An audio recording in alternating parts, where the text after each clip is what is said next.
I like the Kendrick record. I like a lot of the Kendrick record. I like the subject matter, even though the subject. What's up, everybody? So in October last year, Drake released his 8th album titled For All the Dogs, which featured a collaboration with J. Cole called First Person Shooter. In one verse, Cole suggested that he, Drake, and Kendrick Lamar were the big three of the current era of hip-hop. To quote his exact lyrics, he rapped, "Love when they argue who the hardest MC, is it K-Dot, is it Aubrey, or me, with the big three like we started a league." The song debuted at the top of the US singles chart, becoming Drake's 13th and Cole's first #1 song. The achievement meant Drake tied with Michael Jackson for the most #1 singles by a male solo artist. Then a week later, Taylor Swift's Cruel Summer replaced them at #1, and the moment seemed to have passed. But privately, Kendrick Lamar had taken note and wasn't happy. So earlier this month, producer Metro Booming and rapper Future released a collab album called We Don't Trust You, and hidden in the track listing was an uncredited verse by Kendrick Lamar, and it was explosive. With a dope delivery, he took aim at Cole's verse, claiming there was no big three, it's just big. Kendrick and Drake, if you haven't heard, Kendrick released Euphoria, we just played it. So we're asking what's your thoughts as far as this battle's going on. Do you have a winner so far? What's your thoughts on Kendrick's response? Let's start with you, Jess. What you think? Like I said before, I love Kendrick's creativity in it. A lot of people didn't like the jazz beginning, like the poetic style. I loved it. I know everything means something. Everything is calculated.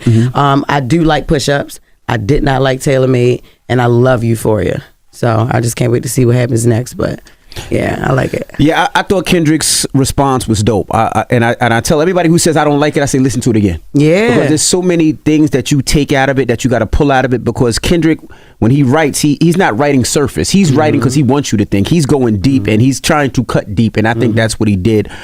Push-ups I think is dope too, but I just think when Kendrick comes like that and he's rapping like that, you got to take that man serious. I always think about, and this is no disrespect, when I heard Nas and Jay-Z go back and forth, like, I think Jay-Z's second was more emotion. When he did the Woke Up This Morning, I thought that was more emotion. And I think Nas really penned Ether.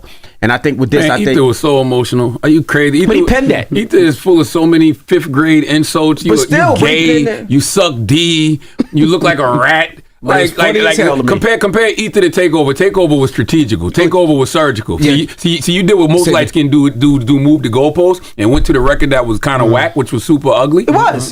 So you went to that. But if you compare Takeover to Ether, Takeover is the better record. But Takeover came out first, and Ether was a reply. Even though Takeover had more cultural impact. But I like the Kendrick record. I like a lot of the Kendrick record. I like the subject matter, even though the subject matter, he already got from Pusha T. A lot of it he got from Ross. But I really just like the fact that Kendrick approached it as a healed, grown man, and he simply how was he healed and grown?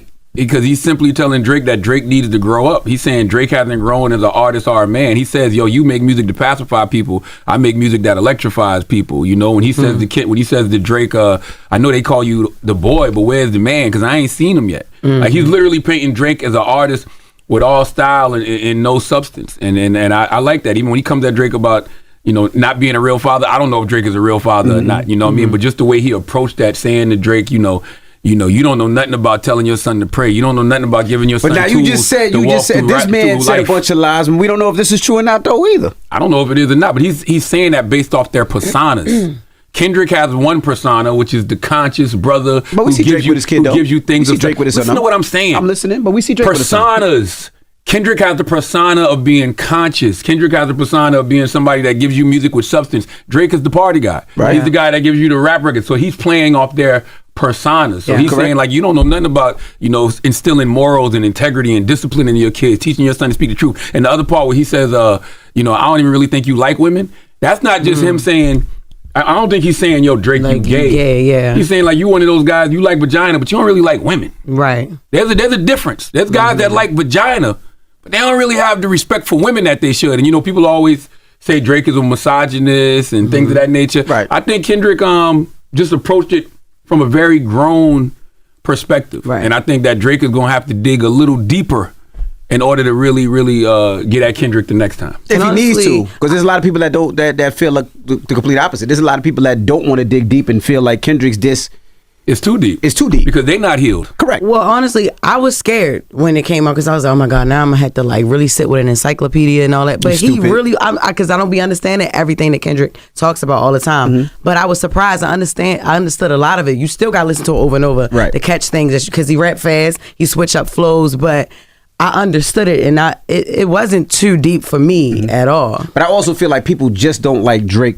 because of Drake being one of the top MCs, one of the top artists out there, and because he's light skinned. A lot of people don't like it. Like when I heard Gilly say light skinned niggas up, or you know this, that, and the other. I mean, it ain't that he light skinned; it's because he half white. It's a difference. But he's still black. Even if he was light skinned, it would be the same issue. I'm not arguing that. I think that right there is one of those slippery slopes, right? When people say things like Drake shouldn't say the N-word. All right, if Drake shouldn't say the N-word, then neither should J. Cole. Neither should none of these Puerto Ricans. Right. You know, neither should none of the Mexicans in LA. On Drake because is who Drake is. A lot of people just don't like Drake. It's just funny to say, but I've been saying Drake should just say nig.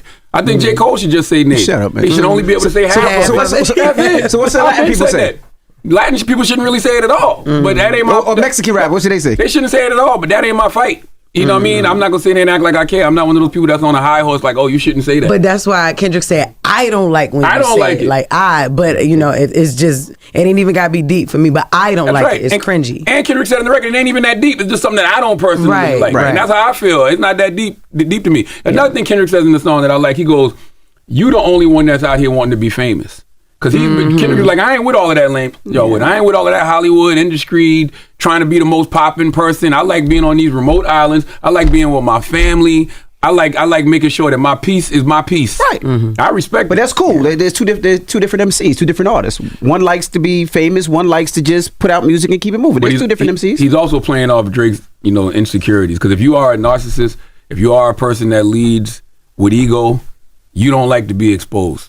So for him to be poking at all of those different insecurities, questioning his blackness, questioning him as a father, telling him as a man he hasn't grown up, you running around with all these young boys like Lil Yachty them, that's where you getting your inspiration from? You supposed to be the OG. You supposed to be better than that.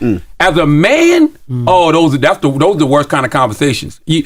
Every man knows that if your mama or your daddy or your brother or sister, somebody questions you about not growing up, you still running around here trying to be the young boy, dying in your bed. You know what I'm saying? Oh my God! You wearing your hat backwards, still sagging your pants. No, not wearing your hat backwards. I wear my hat backwards. It's because my bub is like saying a little bit. You got your pants up? Your pants on your head? All right, well, let's go to the phone lines. It's V from Detroit. What up, Doe? Talk to us.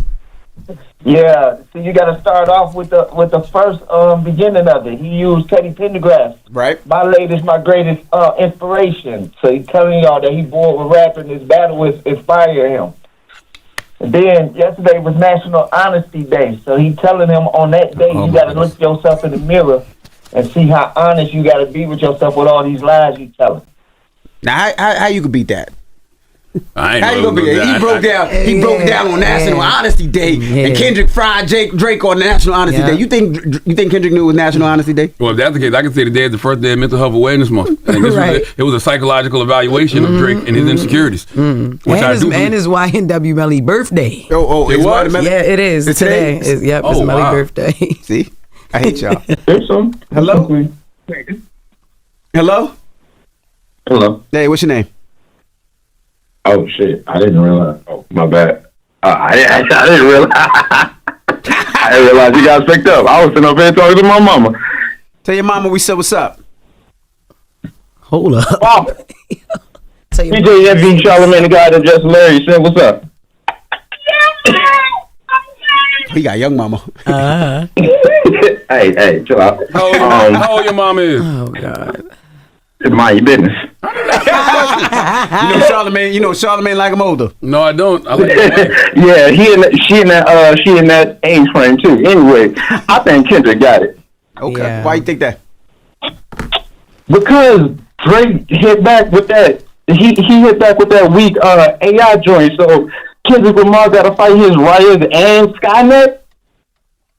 That don't make no sense. And people saying he up. Okay. I just think Kendrick was more disrespectful than his other stuff. Nah, I like Kendrick. Well, Drake, you know Drake is about to go to hell. Yes. Because, I think people forget Definitely at the end of Push Up, Drake says, I was trying to keep it PG, and then that cuts off.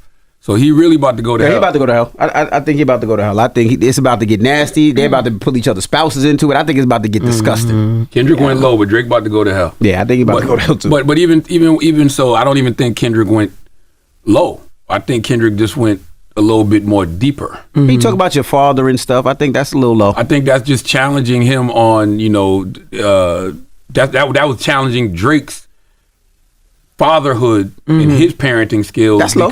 Because Drake's father may not have been there for him the way he probably would have. But that's still low. You talk about how I raise my kids and I don't do this and I don't do that. You're calling me a bad I think dad. anytime you bring in kids and family, Yeah, that's low. And especially if you're a good father and you stand on being a good father, that's low. That's low. I'm not mad at it though. I think that anybody who is objective. Oh, Who's this? Hello?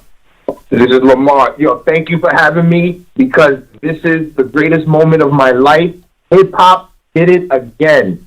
Oh my God. You guys got to understand, this is the greatest because this is, to me, this is Nas and Jay-Z. This is Nelly and KRS-One. Stop. This is Okay. LL Cool J and Cannabis. Stop. You had us at Nas and Jay-Z. I had to. You stop. Like, I had to. Stop. Like, did he say Nelly and KRS-One? Stop. Did he really say Stop. that? I had to. Stop. I'm sorry. I hung up on him. I'm sorry. sorry. Usually, I don't say I'm sorry, but I had to hang up on him. I'm sorry to ruin the greatest day of your life, but you lost us. Yeah, you lost us. Okay, Nas and Jay-Z. He was good. I'm with you. He was there. Could've just left it there. But Nelly and KRS-One, LL and Cannabis? No. He taking it back. Yeah. I don't even know what he was trying to say. Like, Maybe this is the closest thing to him that we gonna get. I mean, that we gonna get to in these days. Yeah. I mean, it is Nas and Jay-Z because this is the two best of their Jay-Z. generation. Yeah. Correct. It is. These are the two best of their generation. Say whatever you want. You can talk about Future. You can talk about J. Cole. These are the top of the top tier of our generation. But I'm not of their generation. I'm not gonna front. I love Euphoria. I think how Kendrick dissected it was dope. I love Push-Ups. I love the start. But I do love the fact that these brothers are competitive again, right? I think it was to a point where everybody was too friendly, right? And it was making music not as great as it was. But now when I'm still starting, the competitiveness is back in hip hop, and I love that. And that's what the caller was saying. Yeah. But he had to say that with Nelly and KRS-One and LL and Cannabis, though. Like I said, this isn't just raps. Kendrick did a psychological evaluation on what he believes to be Drake's insecurities, and I feel like when you are, a healed individual, you can see a lot of the insecurities and a lot of these grown ass boys, and that's essentially what he's telling Drake. You need to grow up. You haven't grown up yet. But if Drake does go deep, right, and he does a record where he goes deep, will people respect it the same? Hell yeah. You think so? Yes, if it's dope. When Drake came out, he was deep like that. I mean, Drake has that ability to do that. Yep. It's not like he can't. He just choose to give people what they want. I prefer the chopper flying. What Jess said is 100% true. 100% true. He can cook up these gourmet meals if you want to. Yeah. He's choosing to give them more of the junk food. All right, well, what's the moral of the story? Do we have a moral? I don't think it's a moral. We can't really call it right now. Nope. It's good. It's good for the game. Well, yesterday he was performing with Nicki Minaj out in Toronto. He was. And he said... and on his way off the stage, he said, all right, y'all, I got to go. Y'all know what I got to do. Well, go do it, damn it. Yeah, that's what he said. So. All right. Yeah. All right. Well, I love it. All right, when we come back, we got Jess with the mess. What we talking about? Yeah,